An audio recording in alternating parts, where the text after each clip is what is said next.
بہت پرانے زمانے کی بات ہے جب آسمان کے پار ایک خوبصورت پرستان تھا جس کا نام تھا پھولوں کا دیش۔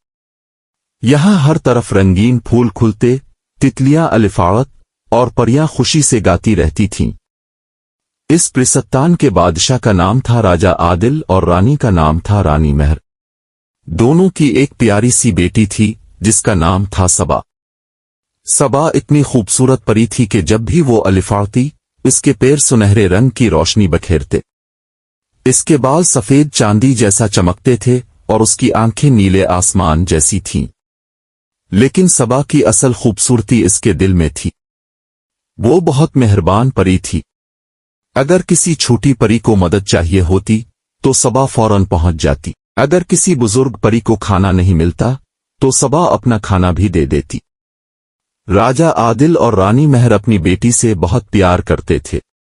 وہ کہتے، صبا تم ہماری آنکھوں کا تارا ہو، تمہارا دل سونے جیسا ہے۔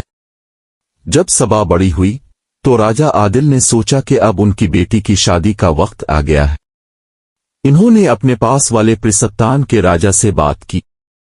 اس پرستان میں ایک شہزادہ تھا جس کا نام تھا ساحل۔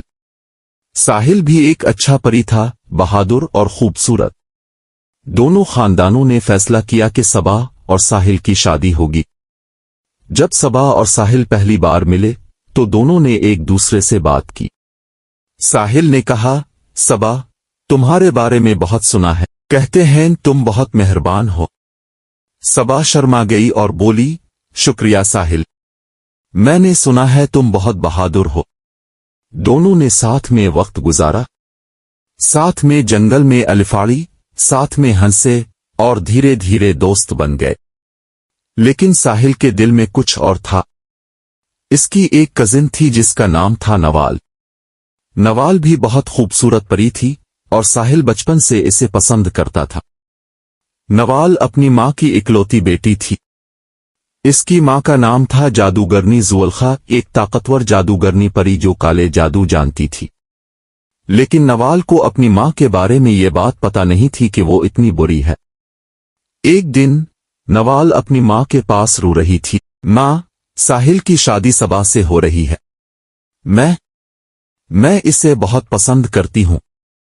زلیخا اپنی بیٹی کو روتے دیکھ کر بہت غصے میں آ گئی۔ اس کی آنکھیں لال ہو گئیں۔ اس نے سوچا، میری بیٹی کو روتا دیکھ کر میرا دل ٹوٹ رہا ہے، میں کچھ کروں گی، میں ضرور کچھ کروں گی۔ شادی میں صرف ایک ہفتہ بچا تھا۔ پوری پرستان میں خوشی تھی۔ پھول سجائے جا رہے تھے، لائٹس لگائی جا رہی تھیں اور ہر کوئی ناچنے گانے کی تیاری کر رہا تھا۔ صبا بھی بہت خوش تھی۔ وہ اپنے محل میں اپنی سہیلیوں کے ساتھ تیاریاں دیکھ رہی تھی۔ اس رات جب سب سو گئے تو ایک اندھیری رات میں جادوگرنی زلیخا اپنی کالی چادر اوڑھ کر صبا کے کمرے میں آئی۔ چاندنی بھی نہیں تھی اس رات۔ زلیخا نے اپنی جادوئی چھڑی الفاٹیائی اور بری آواز میں کہا، جو میری بیٹی کو نہ ملے اس کا حق کسی اور کو نہ ملے۔ صبا تم ناگن پری بن جاؤ اور ہمیشہ کے لیے اکیلی رہ جاؤ۔ ایک کالی بجلی زلیخا کی چھڑی سے نکلی اور صبا کو جا لگی۔ صبا کی نیند ٹوٹ گئی۔ وہ الفاٹنا چاہتی تھی لیکن اس کا بدن بدلنے لگا۔ اس کے پیچھے سے ایک لمبی چمکدار ناگن کی دام نکلی، سفید اور نیلی۔ اس کے پیر اور بھی بڑے ہو گئے لیکن اب وہ ڈراؤنے دکھ رہے تھے۔ جب راجہ عادل اور رانی مہر محل میں آئے تو صبا کو دیکھ کر چونک گئے۔ صبا بیٹی یہ کیا ہو گیا تمہیں؟ رانی مہر رو پڑی مگر صبا کچھ بول نہ سکی، صرف آنسو بہاتی رہی۔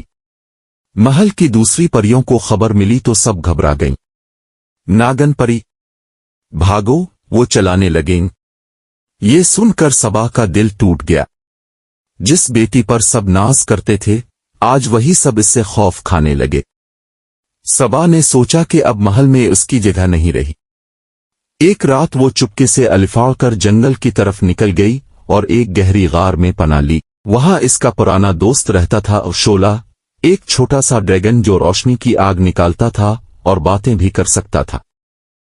شولا نے صبا کو دیکھتے ہی کہا، صبا تم اتنی اداس کیوں ہو؟